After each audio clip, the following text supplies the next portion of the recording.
Jadi kita lihat dari anteriornya dulu. Seharusnya pasien tidak mengenakan baju yang terlalu tebal, karena nanti kita tidak tahu bentuknya.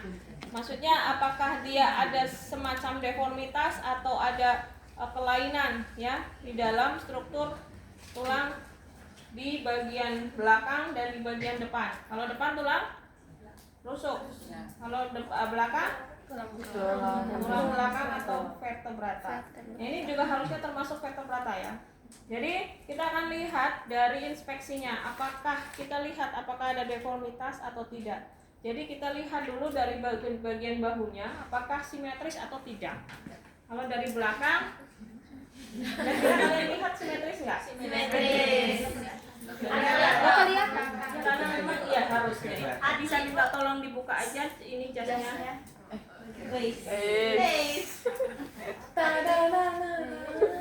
Jangan gitu.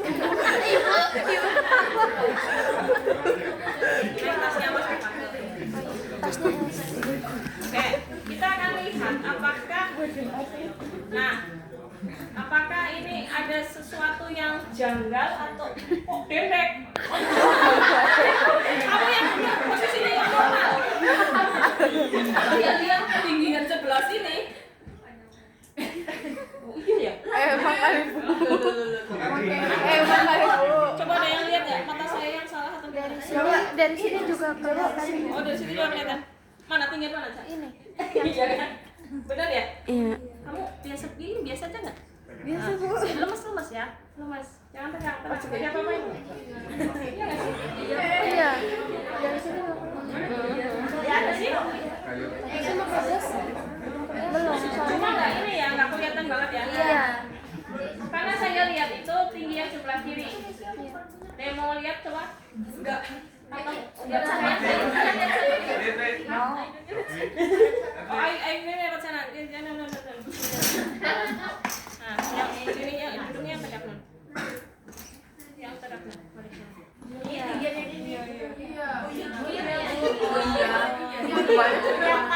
Aku sih gimana? Kamu biasa aja kan? Jangan dinaik-naikin. Gimana? Yang itu bener. Aku takut. Iya yang Ini bukan karena jilbabnya ya, udah dirapiin lo ya.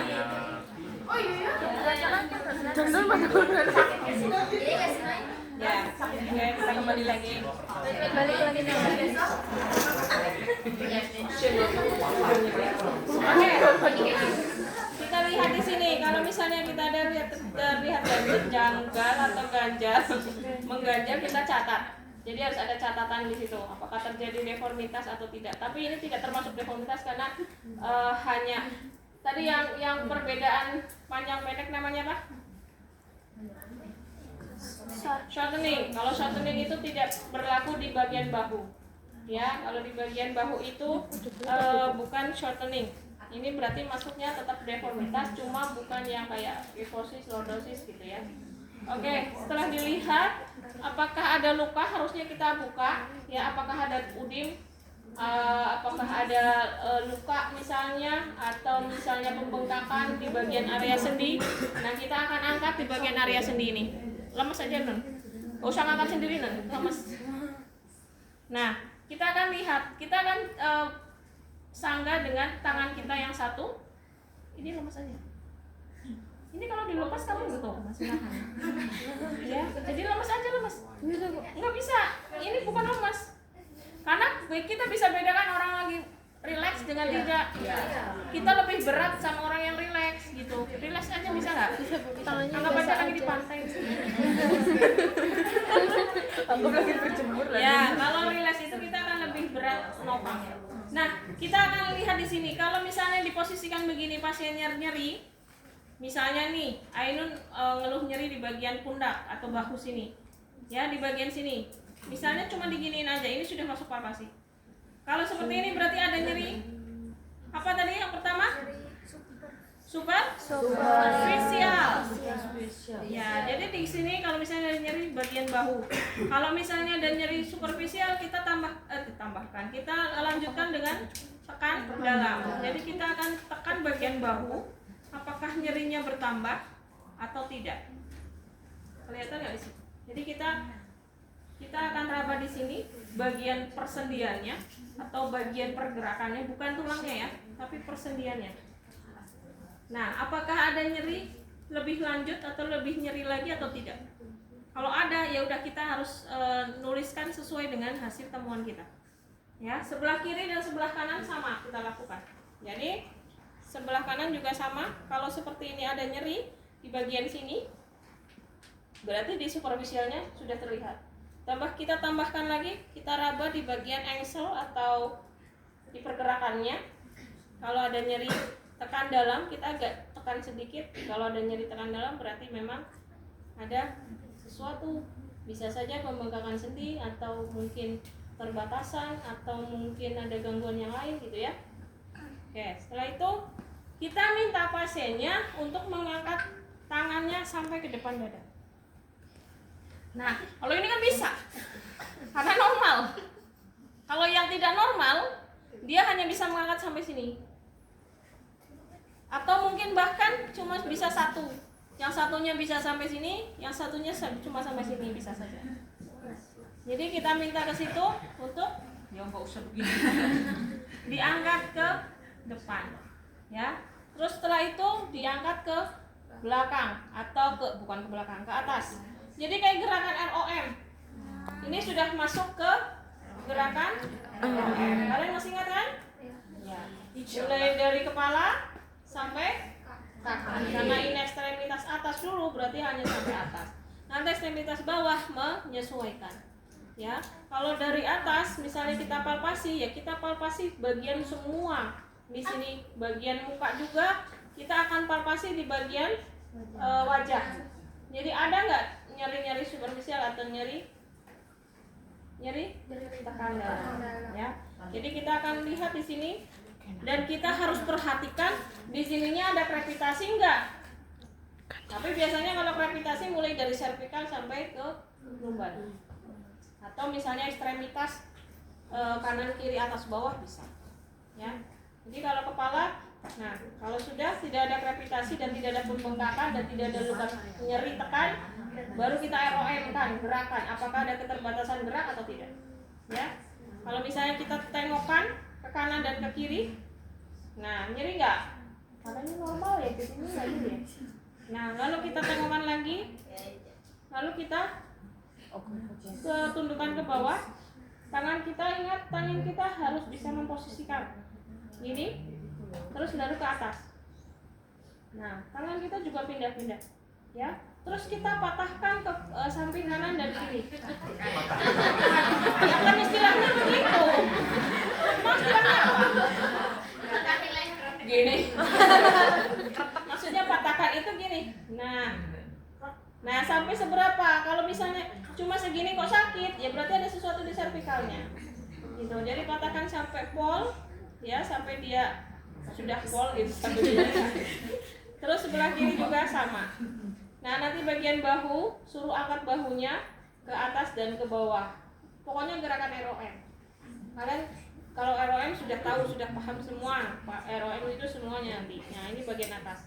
Lalu setelah itu kekuatan otot. Coba dibuka kekuatan ototnya. Kalau skor, lihat. kekuatan otot ada berapa skornya? Mana sih? Nah, nggak dibaca nih pasti, udah dikirim. Kalau 0 berarti sama sekali tidak? Tidak ada kontraksi, tidak ada pergerakan. Kalau 1? Ada. Kontraksi minimal dengan 47. terus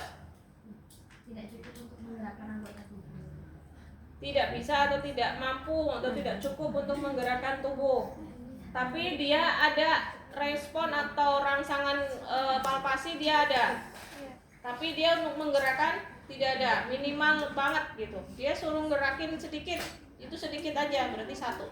Kalau 2? Gerakan pada seluruh rentang gerak hanya dapat terjadi jika gravitasi. Kalau 2? Dengan dibutuhkannya bantuan dari pihak ketiga, pihak kedua ya. Jadi dibantu dulu Ya, jadi pada saat kita ROM kita bantu dulu, Bu, ayo angkat tangannya. Kalau tidak dibantu dia nggak bisa. Tapi kalau pas dibantu dia bisa. Tapi dia tidak bisa mempertahankan. Jadi pada saat kita lepas dia jatuh. Itu berarti 2. Kalau 3? Bisa mempertahankan tanpa perlawanan dari pemeriksa. Tanpa bisa? Contohnya gini. Ayo ngadep sini dulu. Atau mau di sini aja deh. Oke.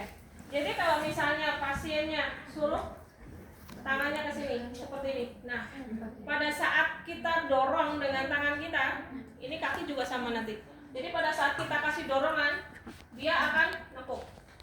Atau enggak dia sakit. Jadi kita minta ke pasiennya, Bu, tolong tahan dorongan dari saya. Jadi dia harus bisa nahan. Pada saat kita dorong dia harus bisa nahan. Tapi kita nggak usah sekuat tenaga dorong banget. Itu namanya melukai. Jadi kita kasih tahanan sedikit. Ya, kalau dia nggak bisa, berarti 3. Gitu ya? Dia bisa ngangkat. Ya, tanpa dibantu pun dia bisa ngangkat. Tapi dia tidak bisa mempertahankan tekanan. Gitu. Jadi dia akan merasakan sakit. Gitu ya. Jadi disuruh mempertahankan. Jadi disuruh mempertahankan. Kalau dia bilang sakit berarti 3. Tapi kalau sudah bisa gerak seperti ini, terus dia bisa tahan dan lawan tekanan saya, dia bisa ngelawan. Nah itu berarti 4. Paham? Ada yang bertanyakan? Itu atas bawah. Kalau vertebrata itu dilihat apakah dia terjadi kifosis, lordosis, deformitas gitu ya. Dilihat diraba apakah ada gravitasi atau tidak, itu vertebrata. Jadi nanti kalian silakan baca dan praktekkan. Terus kita lihat dari pasiennya suruh jalan, kita akan amati dari sini pasiennya jalan. Apakah dia ada gangguan di gate-nya, di cara jalannya atau tidak? Karena ada stand gate, ada swing gate. Jadi dia pada saat menapak, dia harus benar-benar napak. Pada saat dia swing, dia juga harus swing. Jadi biasanya kalau ada yang sesuatu, dia akan napak tumitnya, depannya dulu. Kalau normal kan kita tumitnya dulu biasanya. Dan itu langsung 60% langsung. Jadi kalau misalnya napaknya bagian pinjernya dulu, berarti ada sesuatu yang terjadi di bagian tumitnya atau di bagian ekstremitas bawahnya. Ya, jadi suruh jalan.